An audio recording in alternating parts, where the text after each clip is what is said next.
জিনিসটা অতি তুচ্ছ আমাদের সমাজের মধ্যে, একবারে হালকাভাবে নেই, এটার প্রতি কোনো গুরুত্ব দেই না। যেই জায়গার মধ্যে 2-4 জন মানুষ আছে ওই জায়গার মধ্যে গীবত শুরু হয়ে যায়। যেই জায়গার মধ্যে চা খাইতে বসছে গীবত শুরু, উমুকে এইটা করছে, উমুকে সেইটা করছে। আপনি সিএনজি টমটমে বসলেন, ওই জায়গার মধ্যে গীবত শুরু হয়ে যায়। এক কথা, যত জায়গায় আপনি 2-4 জন মানুষ, 2 জন মানুষ, 4 জন মানুষ একানো হয়ে যায়, শুরু হয়ে যায়, উমুকের এইটা হয়েছে, তমুকের ওইটা হয়েছে, এই যে সমালোচনা, এগুলাকেই বলা হয় গীবত। নবীজিকে জিজ্ঞেস করা হলো, ইয়া রাসূলুল্লাহ, ইয়া হাবিবাল্লাহ, ওগো মায়ার নবী, ওগো দয়ার নবী, গীবত জিনিসটা কি? আল্লাহর রাসূল সাল্লাল্লাহু আলাইহি ওয়াসাল্লাম বললেন, গীবত হলো ওই বিষয় যেটা তার মধ্যে এই দোষটা আছে। যে একটা দোষ যদি একটা মানুষের মাঝে থাকে, এটাকে চর্চা করার নামই হলো গীবত। আর রাসূল বললেন, যদি ওই মানুষটার মধ্যে এই জিনিসটা না থাকে তাহলে এটা হয়ে যায় অপবাদ। এই আপনার আলোচনার মধ্যে 2টা জিনিস আছে, একটা হলো গীবত আর একটা হলো অপবাদ দেওয়া। একজন মানুষের মধ্যে একটা দোষ ত্রুটি আছে যেটা কোনো মানুষের ক্ষতি করতেছে না, যেই দোষটা অন্য মানুষের, সমাজের, দেশের ক্ষতি করে না, ওই জিনিস আপনি আলোচনা করবেন, এটার নাম হলো গীবত। আর যদি আপনি তার উপর মিথ্যা কথা বলেন তাহলে এটা হবে অপবাদ।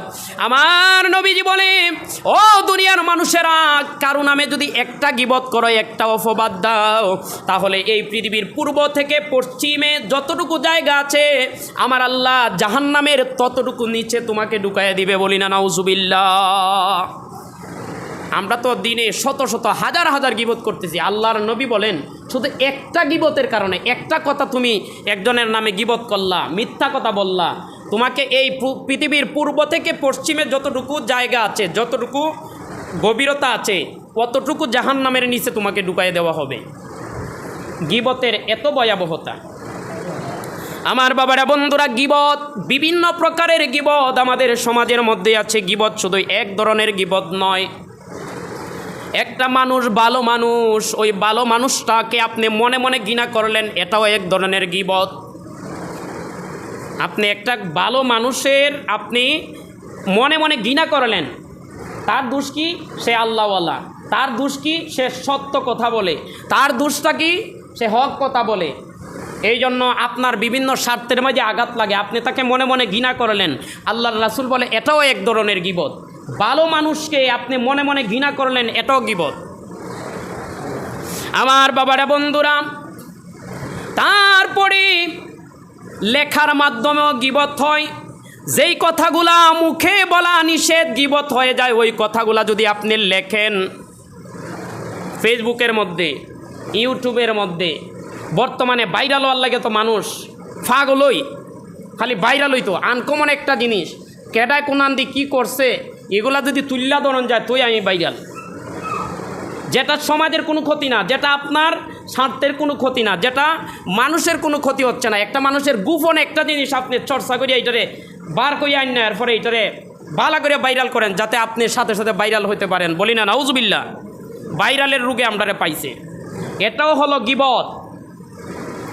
আমার বাবারা, বন্ধুরা, আমার নবীজি বলে, আমাদের সমাজের মধ্যে নিম্ন শ্রেণীর যেই মানুষ আছে, ওই মানুষগুলার সাথে আপনি তারে ঘৃণা করিয়া যদি তার সাথে না মিশেন, যদি বলেন দূর ফকিন্নির বাচ্চা, যদি বললেন দূর এর কোনো স্ট্যাটাসই নাই, তারে তো আল্লাহ এই ক্ষমতা দেয় নাই, আপনি তাকে ঘৃণা করলেন, আপনি তার এই নিচু, তার যে দুর্বলতা, তার কোনো কিছু নাই, তারপরে এই বিভিন্ন বিষয় আপনি মানুষের সাথে আলোচনা করলেন, এটাও এক ধরনের গীবত। একটা মানুষ গরিব হইতেই পারে, একটা মানুষ দুর্বল হইতে পারে, তার দুর্বলতা, তার গরিবত্ব, এই জিনিসগুলা মানুষের মধ্যে আপনি, আপনার কোনো দরকার নাই, কিন্তু আপনি তুল্লা ধরলেন, এটাও এক ধরনের গীবত। আমার বাবারা, বন্ধুরা, একজন মানুষ পুরাতন জামা পরেছে, আপনি ওই পুরাতন জামার যদি সমালোচনা করেন, এটাও গীবত। আমরা তো আগে জানতাম খালি গীবত, খালি মানছে ওই একজনের সমালোচনা, একজনের যে দোষ আছে এটা করলে এটা গীবত না, তার মধ্যে এমন একটা গুণ আছে যেই গুণটার কারণে তার এই গুণটা সমাজে প্রচার করলে তার সম্মান খাটো হয়। এই কথাটা সমাজের মধ্যে আপনি গাইয়া আটলেন, এটাও গীবত। আমার বাবারা বন্ধুরা, নবীজির সামনে একজন মহিলা আসলো, আম্মা জান আয়েশা রাদিয়াল্লাহু তাআলা আনহা। ওই মহিলাটার দিকে আঙ্গুল দিয়ে ইশারা করে দেখাইলেন, ইয়া রাসূলুল্লাহ, ওই যে দেখেন একবারে বাচ্চা বাইন্যা দেখলে আমরা আসি না নি, ঠাট্টা বিদ্রুপ করি না নি। আম্মা জান রাসূলকে দেখাইলেন, একটু মনোযোগ আকর্ষণ করলেন যে রাসূল দেখেন দেখেন। রাসূল বললেন, ও আয়েশা, তুমি গীবত করেছো। বাচ্চা মানুষে যদি কোন আপনি বাচ্চার ঘরের বাচ্চা, এর মন খারাপ হইব না? একটা কালা মানুষে যদি আপনি কোন কালার ঘরের কালা, তো এর কি মন খারাপ হইব না? ওই মানুষটার মধ্যে এই গুণটা আছে, আপনি তাকে ওই কথাটা বললেন তাকে লজ্জা দেওয়ার জন্য, তার সম্মান খাটো করার জন্য। এটাই হলো গীবত। বুঝলেন কত ধরনের গীবত আছে? ইশারা ইঙ্গিতে একজন মানুষে আপনি সম্মান খাটো করার জন্য একটা যদি চোখ টিপা মারুন, এটাও গীবত। গীবতের বিভিন্ন শ্রেণীবিন্যাস আছে। বংশগত গীবত আছে, ইশারায় গীবত আছে, লেখনির মাধ্যমে গীবত আছে, কথা বলার মাধ্যমে গীবত আছে, আপনার আচরণের মধ্যে গীবত আছে। আমার বাবারা বন্ধুরা, একটা এই বংশটার মানুষ বালানা, চুরি করে, ডাকাতি করে, এই বংশের মানুষ এরা অনেক খারাপের সাথে যুক্ত, কিন্তু ওই বংশের মাঝে একটা বালা মানুষ তৈরি হয়েছে। এখন ওই মানুষটা আসার পরে আপনি বললেন যে এই মানুষটা অনেক বালা, কিন্তু আরেকজন বইলা উঠলো, এ কত বালা, এটা তো জানো, এর বংশ, এর বংশের মানুষ যে কিতা কয়, এ মুখ বংশের না, এ আবার কিতাত বালার করে ভালো হইব, এইরকম আমরা বলি না? আল্লাহর রাসূল বলেন এটাও গীবত। কেন? কারণ আপনার এই কথার দ্বারা এই ভালো মানুষটা যে ভালোর দিকে আসতেছে, এই কথার দ্বারা আরও সে খারাপের দিকে চলে যাবে। এই জন্য একটা খারাপ বংশের মানুষ যদি ভালো হইতে চায়, তাকে ভালো হওয়ার সুযোগ আপনি দিবেন। একটা মানুষ 10 বছর আগে, ধরেন 20 বছর আগে একটা অপরাধ করেছে, এটা আপনার কোনো ক্ষতি করে নাই। একটা মানুষের মধ্যে একটা অপরাধ আছে, নিন্দনীয় একটা গুণ আছে, এটার অনেক আগের, এরপরে কিন্তু আর এইগুলা করে না, এ ভালো হয়ে গেছে। কিন্তু আপনি তার 10 বছর আগের এই গুণটারে, খারাপ গুণটারেও আপনি এখন মানুষের মধ্যে প্রচার করতেছেন। এটা দিয়ে আপনারও কোনো লাভ হচ্ছে না, তার ক্ষতি হচ্ছে, তার সম্মান খাটো হচ্ছে। এটা হলো গীবত।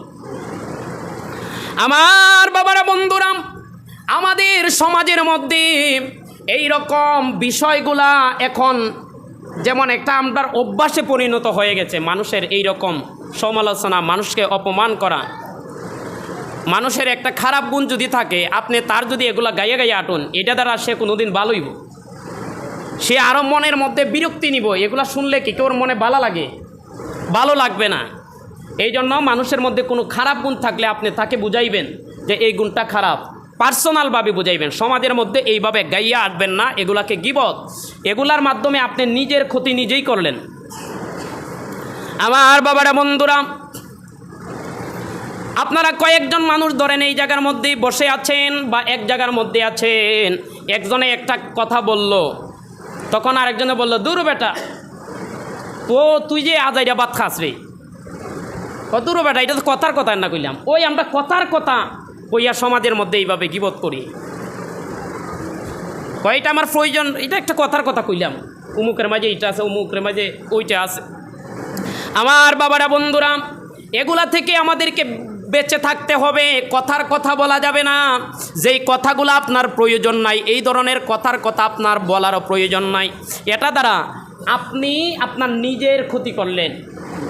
আপনি বুঝতেছেন যে উমুকের আমি অপমান করতেছি, ক্ষতি করতেছি, কিন্তু এর চাইতে বেশি ক্ষতি আপনার কিয়ামতের মাঠে হবে। আমার নবী বলে, যারা গীবত করে এইভাবে মানুষের সম্মান খাটো করে, ছোট করে, ওই ব্যক্তির 3টা অপমান। একটা অপমান হলো দুনিয়াতে আপনি অন্য মানুষের অপমান করলেন, ক্ষতি করলেন, গীবত করলেন, চুগলখড়ি করলেন। আপনার ঘরে হোক বাইরে হোক, সবাই কথা না বলি, কথাটা মনোযোগ দিয়ে শুনেন। গীবত যারা করে তাদের দুনিয়ার মধ্যে একটা শাস্তি, এই শাস্তিটা হলো আপনার ঘরের ভিতরে হোক অথবা বাইরে হোক, আল্লাহ আপনাকে একদিন না একদিন অপমান করাবেন। কারণ আপনি আরেকজনের সমালোচনা করে তাকে অপমান করতে চেষ্টা করেছেন, আপনি তার সম্মানটা খাটো করার চেষ্টা করেছেন। এই জন্য ঘরে হোক বাইরে হোক কোনো না কোনো একদিন আপনাকে আল্লাহ লাঞ্ছনা করবেন আপনাকে। এটা হলো গীবতকারীর প্রথম শাস্তি। আমার বাবারা বন্ধুরা, তারপরে কিয়ামতের ময়দান কায়েম হওয়ার আগে আমার আল্লাহ কবর থেকে তার হাতের মধ্যে তামার নখ দিবে, লম্বা লম্বা আছরের মতো, মানে আশ্রানি যায় এই রকম নখ, লম্বা লম্বা তামার নখ তাকে দিয়ে দিবে। ওই ব্যক্তি নিজের চেহারা এইভাবে আশ্রাইতে থাকবে, নিজের বুকের মধ্যে আশ্রাইয়া তার গুস্তগুলা সে তুলে তুলে খাবে, নিজের গুস্ত নিজে খাবে, আশ্রাইয়া রক্তাক্ত করবে, তার কষ্ট হবে। সে না চাইলেও অটোমেটিক তার হাত চলে যাবে মুখের মধ্যে, আশ্রাইতে থাকবে, তার নিজের হাতে সে আশ্রাইবে। আমার বাবারা বন্ধুরা, আমার নবী বলে আল গীবাতু আশাদ্দু মিনাজ জিনা, গীবত জিনার চাইতে আরও নিকৃষ্ট। এই জন্য আমরা গীবত থেকে বেঁচে থাকার চেষ্টা করব। যারা গীবত করে, যেই মিটিংয়ের মধ্যে অনেকে বুঝে না, কারণ অভ্যাস হয়ে গেছে তো এগুলো মানুষের। আল্লাহ নবীজি বলেন, তুমি আরেকজনের দোষ তালাশ করার আগে তুমি নিজে দেখো তোমার মধ্যে কোন দোষটা আছে। তোমার মধ্যে হাজার হাজার দোষ গিয়ে দেখো, তার চাইতে আরও বেশি দোষ তোমার মধ্যে আছে। আমার নবী বলে, যেই ব্যক্তি অন্যের দোষ তালাশ করবে, আমার আল্লাহ তার দোষগুলা তালাশ করে করে সমাজের মধ্যে তাকে অপমান করবে, জাহান্নামের মধ্যে অপমান করবে। সমাজ এই গীবতগুলো সে কেন করে জানেন? কয়েকটা মানুষ যদি এক জায়গার মধ্যে হয়, নিজের বেটাগিরি জাহির করার জন্য, নিজেকে উঁচু করার জন্য আরেকজনের গীবত করে, মাইসে সর্বনাশ, দেখো এ কি জানুইয়া, এ দি অনেক কিছু জানে রে, হের ফেডের খবর হইয়া জানে, হের ঘরের খবর হইয়া জানে, মাইসে তারে বাহবা দেয়, ঠিক না? নিজের সম্মান বাহবা পাওয়ার জন্য মানুষের গীবত করে, সে দিয়ে দিচ্ছে।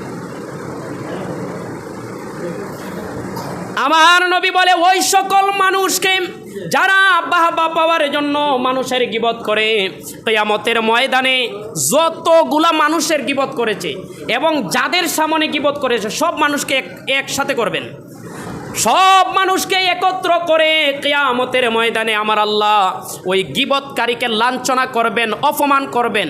যাদের সামনে নিজের স্ট্যাটাসটাকে বড় করার জন্য, নিজেকে সম্মানিত করার জন্য গীবত করছে, তাদের সামনেই আল্লাহ তাদের ওই গীবতকারীদেরকে অপমান করবেন এবং অপমানজনকভাবে জাহান্নামের মধ্যে নিক্ষেপ করবেন। বলি নাউজুবিল্লাহ। এই জন্য আমরা যাতে গীবত থেকে, আপনি জেনে রাখবেন, যেটা আপনার কোনো ক্ষতি করতেছে না, সমাজের কোনো ক্ষতি করতেছে না, রাষ্ট্রের কোনো ক্ষতি করতেছে না, এই রকম জিনিস যদি হয় তাহলে আপনি এটা বলবেন না, এটা গীবত হয়ে যাবে। যদিও তার মধ্যে দুষ্টা আছে, আপনি এটা বলবেন না। আবার কিছু কিছু গীবত আছে বলাটা ওয়াজিব, যেগুলা সমাজের ক্ষতি করে, যেগুলা রাষ্ট্রের ক্ষতি করে, ইসলামের ক্ষতি করে, এই গীবতগুলা করা হলো ওয়াজিব। গীবত দুই ধরনের আছে, কিন্তু যেটা আপনার কোনো সমস্যা নাই এই ধরনের গীবত আপনি করবেন না। আল্লাহ রাব্বুল আলামিন আমাদেরকে গীবতের ভয়াবহতা থেকে হেফাজত করেন। সবাই বলেন আমিন। আসসালামু আলাইকুম ওয়া রাহমাতুল্লাহি তাআলা ওয়া বারাকাতুহু। আল্লাহুম্মা আমিন। الصلاة والسلام عليك يا رسول الله، الصلاة والسلام عليك يا حبيب الله، الصلاة والسلام عليك يا شفيع المذنبين، أرني بجمالك يا رحمة للعالمين। ও রব্বুল আলামিন, মালিক মাওলা, আয় আল্লাহ, খাস করে আমরা যা কিছু আলোচনা করলাম আমি সহ, আয় আল্লাহ আমাদের দ্বারা প্রতিনিয়ত যে গীবতগুলা হয় এগুলা যাতে আর না হয় মাওলা। আয় আল্লাহ রাব্বুল আলামিন আমাদের থেকে গীবত, চুগলখড়ি, আমাদের থেকে অপবাদগুলি তুমি দূর করে দাও। ও মুনিব মাওলা, আমাদের যে খারাপ অভ্যাস, আল্লাহ বেশি কথা বলা, মানুষের সমালোচনা করা, এগুলা থেকে আমাদের মুখকে তুমি হেফাজত ফরমাও আল্লাহ। আয় আল্লাহ রাব্বুল আলামিন আমাদেরকে আয় আল্লাহ গীবত করিয়ে করে হাসরের ময়দানে, কবরে, মানুষের সামনে, হাজার হাজার মিলিয়ন বিলিয়ন মানুষের সামনে আমাদের অপমান করায় আল্লাহ। ও মুনিব মাওলা, আমাদের মধ্যে যে দুষ্কৃতি আছে এগুলা সংশোধন করার তৌফিক দান করে দাও। ও মুনিব আয় আল্লাহ, তোমার এক বান্দি মসজিদের মধ্যে আয় আল্লাহ প্রবাসী কাউসার মিয়ার স্ত্রী, উনি আয় আল্লাহ ওনার শাশুড়ি কবরের মধ্যে আছেন, উনি 1000 টাকা তোমার ঘরের মধ্যে দিয়েছেন আল্লাহ, মিলাদের ব্যবস্থা করেছেন। তোমার বান্দির কবর তুমি জান্নাতের বাগান বানাইয়া দাও। ইয়া রাব্বি করিম মালিক মাওলা, আয় আল্লাহ ওনার শ্বশুর কবরের মধ্যে আছে, ওনার কবরটাও তুমি জান্নাতের বাগান বানাইয়া দাও। এই মসজিদের দাতা সদস্য আমার আব্দুল সালাম মাস্টার সাহেব, ওনার ছেলে আল্লাহ মিলাদের ব্যবস্থা করেছে। মাওলা রে, তোমার হাবিব বলেছে মামবানা আলিল্লাহি মাসজিদান বানাল্লাহু বাইতান ফিল জান্নাহ। আমরা বিশ্বাস করি ওনার জন্য তুমি জান্নাতের একটা ঘর বানিয়েছো আল্লাহ।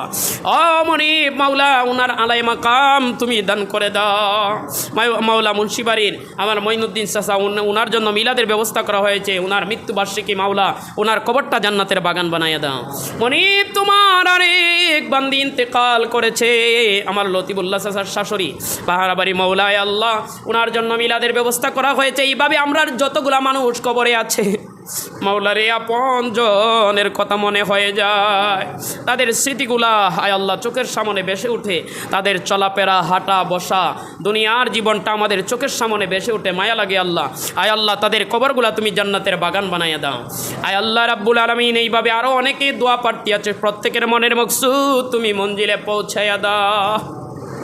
মনিব আয় আল্লাহ, সারা দেশে বন্যার যে ভয়াবহতা মাওলারে, মানুষের ঘর বাড়ি ডুবে গিয়েছে। মনিব, পানি আমাদের জন্য রহমত, এই পানি দিয়ে তুমি নূহ নবীর কওমকে ধ্বংস করেছো আল্লাহ, ফেরাউন বাহিনীরে ধ্বংস করেছো, আমাদের উপর এমন গজব তুমি দিও না গো আল্লাহ। জানি আমরা পাপী, জানি আমরা তোমার সীমা লঙ্ঘন করি, জানি আমরা তোমার নাফরমানি করি আল্লাহ, আমরা তোমার গোলাম। আয় আল্লাহ আমাদেরকে সংশোধন করে মাওলা তোমার রহমতের ছায়ার নিচে আমরা জায়গা করে দাও। আয় আল্লাহ আমাদের মসজিদ খানা কবুল ফরমাও, মসজিদের সাথে যারা ভালোবাসা মহাব্বত রাখে আল্লাহ তাদেরকে তুমি কবুল ফরমাও আল্লাহ। দিন দিন মসজিদের তুরুক্কিয়াতে উন্নতি দান করে দাও, মসজিদ সুন্দর করার তৌফিক দাও। বিওসিলাতিল মুস্তাফা লা ইলাহা ইল্লাল্লাহু মুহাম্মাদুর রাসূলুল্লাহ সাল্লাল্লাহু আলাইহি ওয়াসাল্লাম। আসসালামু আলাইকুম ওয়া রাহমাতুল্লাহ। ওয়া আলাইকুম ওয়া রাহমাতুল্লাহি তাআলা ওয়া বারাকাতুহু।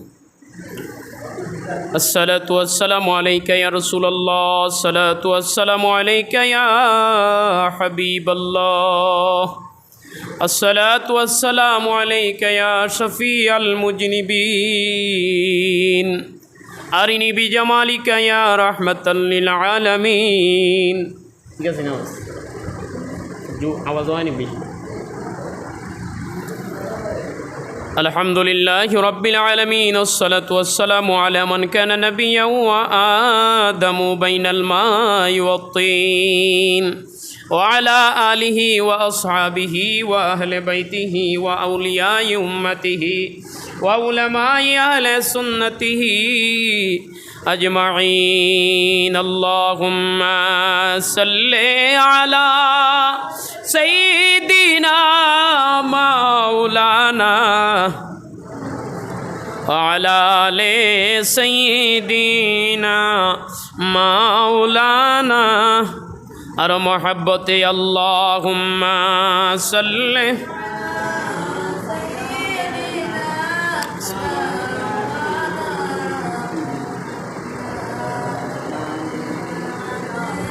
আল্লাহুম্মা লাকাল হামদু ওয়া লাকাশ শুকর।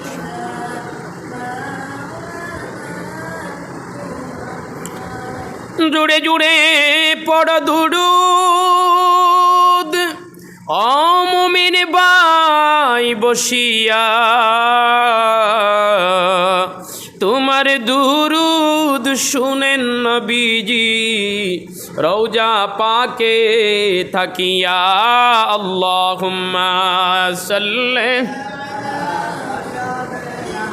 মাওলানা, গ্লাসটা খুলে দিন।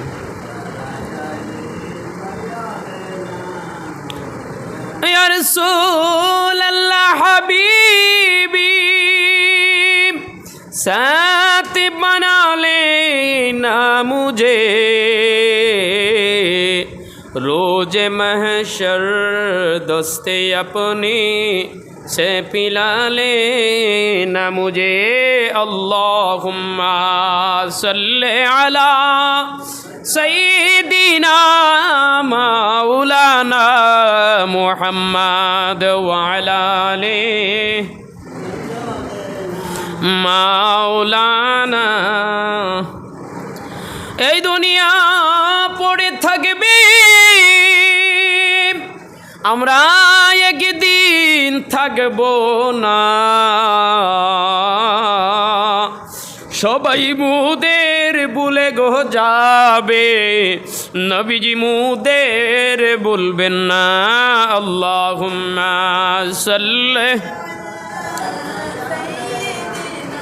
মাওলানা মুহাম্মদ ওয়া আলা আলি সাইয়্যিদিনা মাওলানা মুহাম্মদ। লা ইলাহা ইল্লা জোড়ে লা ইলাহা ইল্লা বলো লাগে লা ইলাহা ইল্লাহু লা ইলাহা লা ইলাহা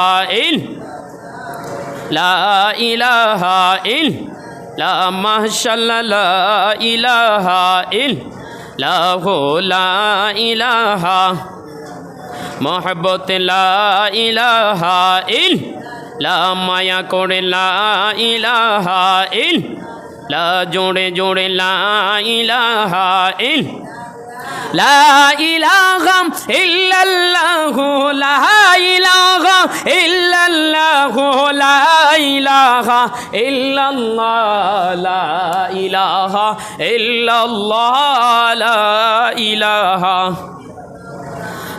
লা ইলাহা ইল্লাল্লাহু লা ইলাহা ইল্লা খেলো মুমিন প্রেম খেলা ওরে মোহরারে আগে মরণ বালা খেলো মুমিন প্রেম খেলা মোহরারে আগে মরণ বালা জীবিত কালে মরতে পারলে তুই জীবিত কালে মরতে পারলে মিটবে রে তোর মরণের জ্বালা লা ইলাহা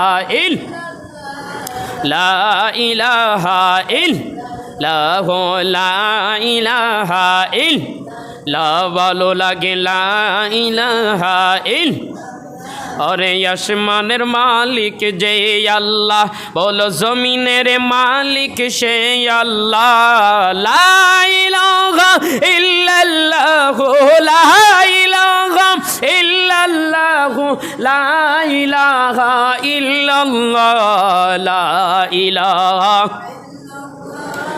লা ইলাহা ইল্লাল্লাহ লা ইলাহা ইল্লাল্লাহ লা ইলাহা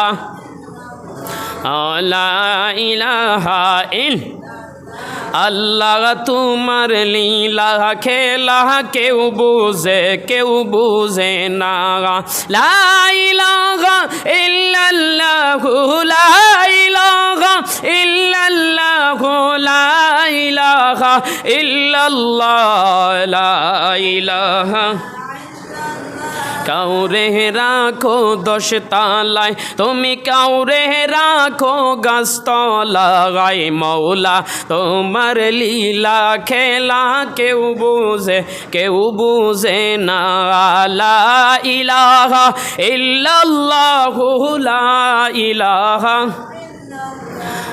লা ইলাহা লা ইলাহা লা ইলাহা নদীর এই কোলে বাঙ্গ ওই কোলে বড় নদীর এই কোলে বাঙ্গ ওই কোলে বড় এই তো তোমার খেলা মৌলা লা ইলাহা লা ইলাহা ইল্লাল্লাহু লা ইলাহা লা ইলাহা ইল্লাল্লাহু লা ইলাহা তোমার একটা নবী ছিল 18 বছর কিরায় খাইল তবু নবী শব্দ করলো না মৌলা তোমার লীলা খেলা কেউ বুঝে না লা ইলাহা জোরে লা ইলাহা